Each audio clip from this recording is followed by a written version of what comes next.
Hey everyone, Matt J. Doyle here with TAP Interviews and Team EasyWay. I'm here with the amazing, the outstanding, the brilliant, the wonderful Tom Cataldo. Tom, welcome to TAP Interviews. Oh, thank you so much. It's great to be here. Great to be here. Absolutely, we're absolutely excited to have you on the show. And could you just tell us a little bit about your background, please? Well, from the beginning, I started at age 5 making walkie-talkies for the Boston Police Department fire department, later for the police department, because they were losing people, firemen especially, because they couldn't tell from from the inside the building was going to collapse on them. So they lost a lot of lives in a big fire back there. And so I don't know how it happened, but they came to me. I was making little crystal radios for people at that time just to make some money. This is the beginning of the Depression now. And so somebody found out, told the fire department. They ordered some uh, uh, actually walkie-talkies, pocket-sized walkie-talkies I made for them. The only walkie-talkies at the time were the big military units that they couldn't carry around in a fire, and they could actually have this thing in their pocket and be able to talk to the men outside to see what's going on and all that, save lives. And then did that for 4 or 5 years and made some money at a time when we really had to make some money there. Tough Yeah. time. And and then I got into various other jobs, and I wound up because my mother was able to get a home outside the Italian ghetto we were living in downtown Boston. By the way, it's now a very upscale place. It's Mm. the what's called the Freedom Trail, very important part of the town. And I was born about half a block from the Old North Church, if anybody's heard of that. uh, she moved us out to a town called Brighton. It was right across the river from MIT, and it was such a lucky thing that I was able to get a job at MIT. I had to leave high school a couple of years early and started working there at age 15, developing along with a couple other guys, the system that the Navy very desperately needed, a navigation system, which was called LORAN, which stands for Long Range Radio Navigation. As it turned out, it was one of the major reasons we won the Battle of the Atlantic, because up until that time, the Navy was using celestial navigation, and they could almost never see the stars, so that didn't work. And we were losing the ships that we were escorting. This gave Germans all the freedom they needed to get out there and just sink these Liberty ships for carrying all the supplies and manpower over England. It was a very desperate time because the Germans had pretty much leveled the city of London. We couldn't even land in the south part of the British Isles. We had to land up in Ireland and places like that. And the LORAN system and MIT basically was the reason we won that Battle of the Atlantic. There's a lot of books been written about it. I've got a nice one here, written by a Brit called The Battle of the Atlantic. And basically, he says the same thing that uh, other people have said, that had we not won that battle, we'd be speaking German or Japanese now. It was a very important thing that we got into the war when we did. And up until that time, they were sinking 1/3 of our ships and more than 1/3 of the ships we were supposed to be escorting. That's how desperate it was for almost 2 years. It took about a year and a half to 2 years to turn it all around, or it was sinking more of the U-boats than they were sinking of our ships. And they knew what they were doing. The Germans were making a submarine, a U-boat, at the rate of one a week out of several facilities that were all bomb-proof, and they could make them better all the time. And it was a difficult thing to turn it all around, but we did. And never forget the speech I heard directly from Winston Churchill, one of the trips I made over there.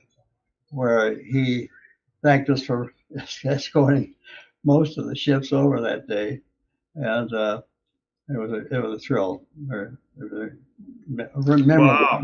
to hear How him. interesting. Well, luckily that battle was won by the sounds of it.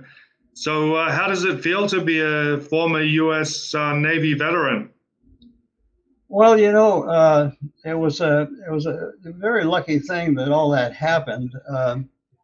I but as you may or may not know, I've been legally blind all my life because I didn't do the right thing when I was a kid, preschool years, and that's why I set up the foundation to deal with that problem. But here's how bad it was. The Navy wanted me to come desperately. They had contacted the MIT lab. They needed somebody to show. They needed someone who could show the Navy personnel how to use the system, the shipboard version of the Lorentz system. When I tried to get into the Navy, I couldn't pass the eye test. Gee. It was funny because I had tried 3 times. I memorized the chart. That's how I got in. But Oh my God, that's great. kids can't do And that sort of thing now, Matt. And the kids that wind up with this problem, it's an enormous problem. 1 out of 3 children, and I want to show you that this is not just something I decided was the right thing. Here's a proclamation I got from Mayor of Los Angeles that says, among other things, that I don't know if you can see this where you are. yeah, just pull it over towards your face. But Yeah, that's here, better. this is a great, just a great document. They did all their own research there, and Mayor Garcetti has a picture of him up here giving me the proclamation in front of a. Yeah, put it a little bit closer to the camera, please, Tom. Okay, hold it Yeah. there. Okay, yeah, and just move your fingers a little bit Okay. closer. Okay. All right, we see that, yeah. Now, among other things, it says in there that 1 out of 3 children, and this is a federal government study, have this problem. It's called amblyopia, otherwise known as lazy eye.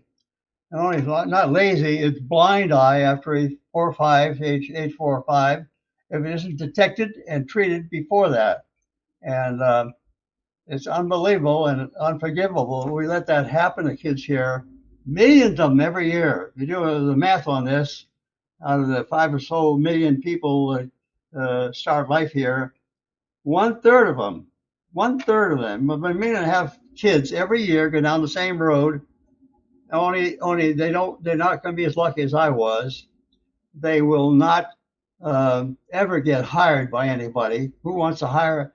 I mean, with a vision problem, nobody does. And so they wind up as third-class citizens. Most of them wind up, in the things they shouldn't get into, like selling drugs or whatever. You go into special education, which is costing the country a fortune, and they wind up with things like autism. Believe it or not, in Sweden, where they mandated vision screening, preschool vision screening, they not only eliminated this leading cause of blindness, that's what this is, amblyopia, leading cause of blindness in the world. They've almost eliminated autism over there. How about that? Wow, that's great. Yeah, and you would think, wouldn't you, that we would know this and do something about it here? Yeah. No, we haven't. It's embarrassing, and I'm very frustrated about it, to say the least. We're trying to make some headway now with our congressman. They were nice enough to set up a meeting for us out here. Congressman 11 sent me a nice document here. Can you see this? Yeah. House of Representatives, and in it, they mention how it's Pull it towards you a little bit. Pull it towards you. That's better. Yeah. Okay. Yeah. Can see it now. Yeah. That's great. Yeah. So I have a question for you that everybody's dying to know. How does it feel to be involved in a war?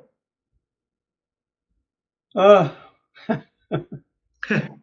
good. Not good. Is it scary? I wasn't crazy about it because I was the gopher there. With that, there were only three of us that started making that, just developing the Loran system there, and I was the young one, so they made me do things like go out or in different parts of the world and help put up the antennas that were required for Loran in places like the Aleutians and really South Africa, really South America, um, the Himalayas and places like that. We had to put them all over the world, and to get the right kind of fixes that we were getting on these Loran systems. It was very accurate, and it really turned that war around. Tell that story about the torpedo underneath the destroyer Oh, that you were on. what's that? The destroyer that you were on, the torpedo that was underneath the destroyer. Oh, yeah. Yeah, Grant reminded me of the thing that happened on one of the trips over there. You almost never had a clear day where you could, really see things. But one day, one evening, it was nice and clear. It looked like a lake. And I'm talking about the North Atlantic now. And but all of a sudden, the call went out. All hands on deck. All hands on deck. So we're all on the deck, and these were all destroyer escorts. And I was on the tail end of the ship where it hangs out over the ocean about 25, 30 feet. And we look out, and there's a torpedo coming at us. Oh God! It was close enough so they couldn't turn the ship around fast enough. So we just sat there and watched it come at us. God, how'd you avoid it? It went underneath us. Oh God, how lucky is that? Unless it come about 20 feet, maybe less than that, 10 feet from the hull. If it were closer, I wouldn't be here talking to you about it. No, you were very lucky to live. Wow, that's awesome, Tom. Well, I'd like to share better vision for children now with the audience. So I'm just going to do that. I'm going to share the screen so they can see it. Okay. And I want to play the video as well. So let's just bring that up. All right. All right. So here you can see the statistics about loss of vision and prevention. So let's play that video. This is without a doubt the biggest medical problem that is preventable, totally preventable. If you get there early enough, you screen the kids early enough, preferably at age 1 or 2, even before they're verbal. It's almost better when you get there because the brain is just beginning to develop visually. Yes. And believe it or not, there are 3 types of this thing called amblyopia. I have the most common form by far. Okay. Where the eyes have different focusing ability. The other 2 are where the eyes are not lined up properly.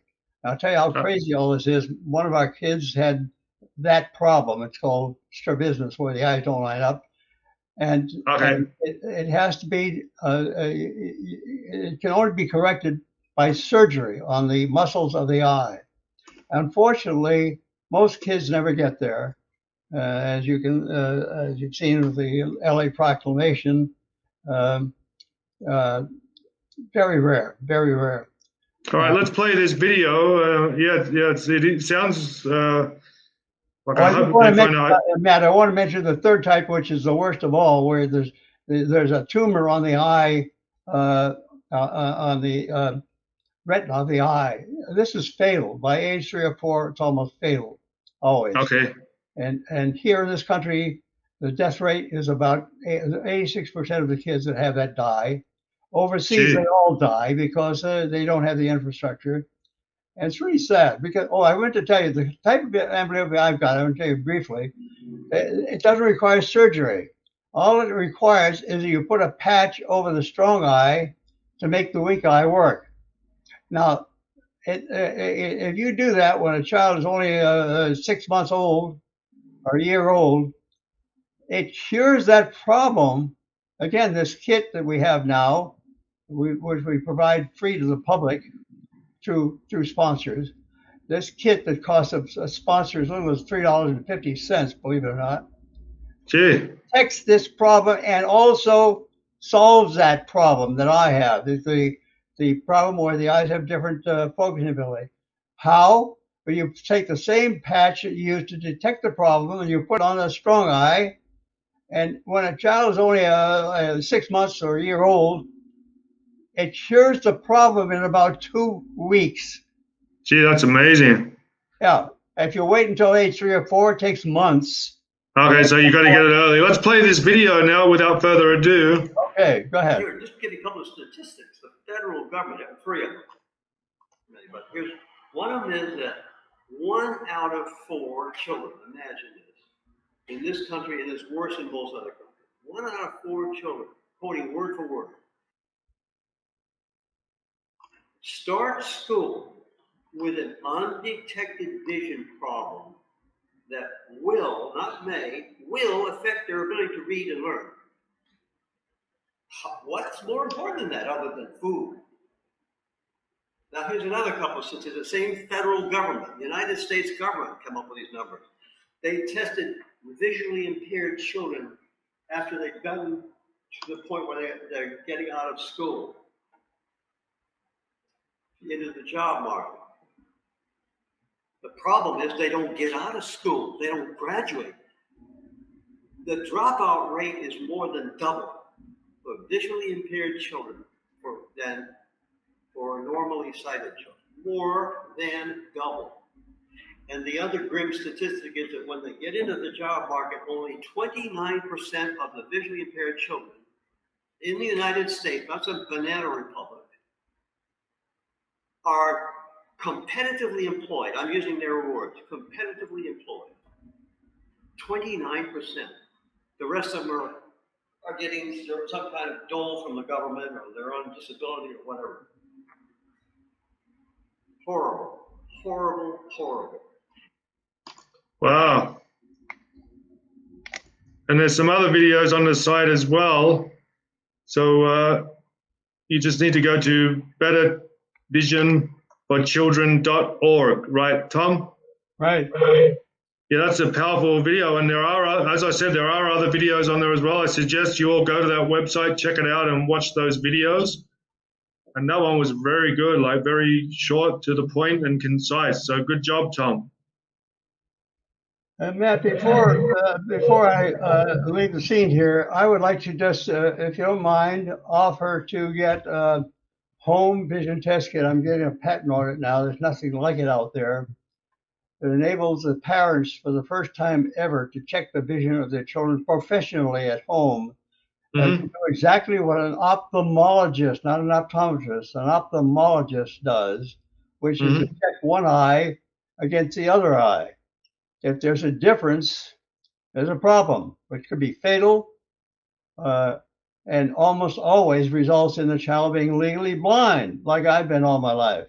Gee. The right thing when I was a kid. And that means no driver's licenses anymore. The DMVs are getting wise to the fact that amblyopia is you have no depth perception when you have one eye. Think about it. I've been able to get driver's licenses all my life. Is that crazy? You know, I did the same thing I did to get in the Navy. I memorized a chart, but you can't do that anymore. They don't use charts like that anymore. Yeah. And so it's just going to relegate all these children don't pass to third-class citizens, where they're on the dole or worse. Gee, and you know, it's an eye opener, that's for sure, to say the least. So So 35 years ago, Matt, I set up a foundation. I should have retired. I had a lot of money that I made, you know, with the medical alert system, and which I invented, and I set up this foundation with my wife and a very famous pediatric ophthalmologist as co-founders. And we even started in Mexico because I was living part-time down there. And then a year later, we started in San Diego. I was lucky enough to get some serious money out of the Walmart Foundation.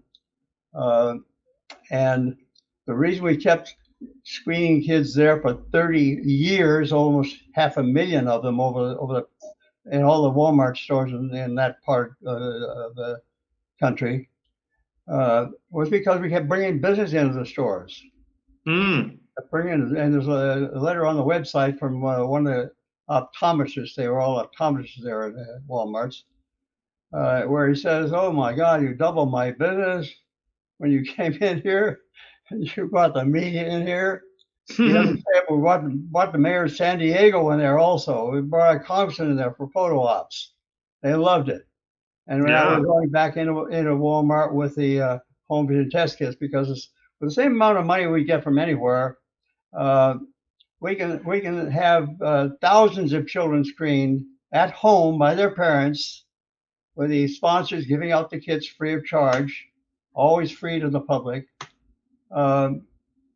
It's a major thing. And I would like to make the offer here right now to, let's say for the first 20 people that call you, we'll arrange to get them a free kit. It might take a little time to do it if you're out in Arizona or someplace back east, because we have to get a sponsor in the area to do it. But we'll do it. If you're in Southern California, we can do it pretty fast. Okay, great. So yeah, just give me a call on 310-349-9356, and Tom and I will arrange for you to have the kit. We'll send it out to you. The first 20 people that call me again on 310-349-9356. Very generous of you, Tom. I appreciate that.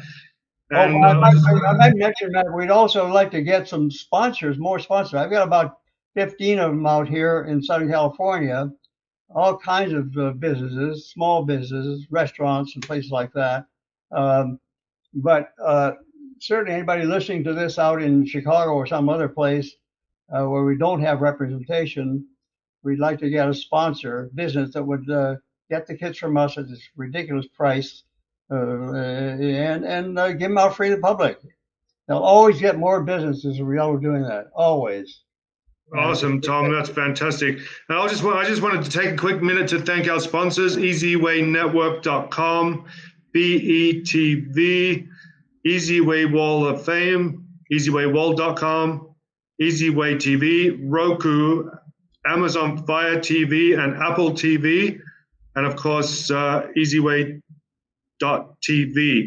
Also, Brain Tap and Keeping Up with Kim, I beg your pardon, and Keeping It Real with Kim. Thank you guys for your sponsorship. I really appreciate it. I just wanted to mention about an event tonight in Santa Monica. It's going to be from 5 o'clock till 10 p.m., 5 p.m. till 10 p.m. at the Broadway studio. It's a Grammy Awards viewing party. There'll be red carpet. I'll be doing tap interviews. There'll be other media there, influencers, celebrities, people from all walks of life. So it's a good opportunity to walk the carpet, get exposure, and also network. So on a final note, Tom, what are your plans for the future? Well, I'd like to stick around for another couple of years and see this, this whole thing go Probably like 20, right? Pardon? Yeah, at least another 20 years, right? Oh, at least another 20 years. Yeah, would you please guarantee that for me? I'll pray for that. In a couple of months, I'll be 97. So. Wow, that means you'll be living to. That means you'll be 120 then. Right. That's awesome. You still look awesome for your age. Thank you. Well, thank you very much for coming on the show today, Tom. We really appreciate it. We wish you the best. It was very informative and interesting, and you answered the questions that we're all wanted to know. And hopefully we'll see you at another event and we can do another interview. And we'd always love to have you back on Tap Interviews or on some of our other projects. We have another TV show, and we're doing a short film as well. And then we're going to be doing some feature films. So keep in touch and keep doing it the easy way. Okay. Do you mind if I give people my phone number here? No, go ahead. Yeah, anybody has any questions at all, please go on the website. There's a lot of stuff on that website that everybody should see if they have preschoolers or that are going to have children. And my number here, and I'm happy to get calls from anybody that's interested, is 949-496-4720. 949-496-4720. Please call me if you have any questions at all. And Matt, thank you so much for getting me on here. You're welcome, Tom. It was absolutely brilliant. I felt a great energy. Everybody loved you. You did great. And you're welcome on any of our productions in the future. We wish you good health and prosperity, and we'll see you on the next one. Right. Hope to see you soon there. Thanks again, Matt. All right. Thanks, Tom. Bye-bye. Bye, everyone. Bye, everybody.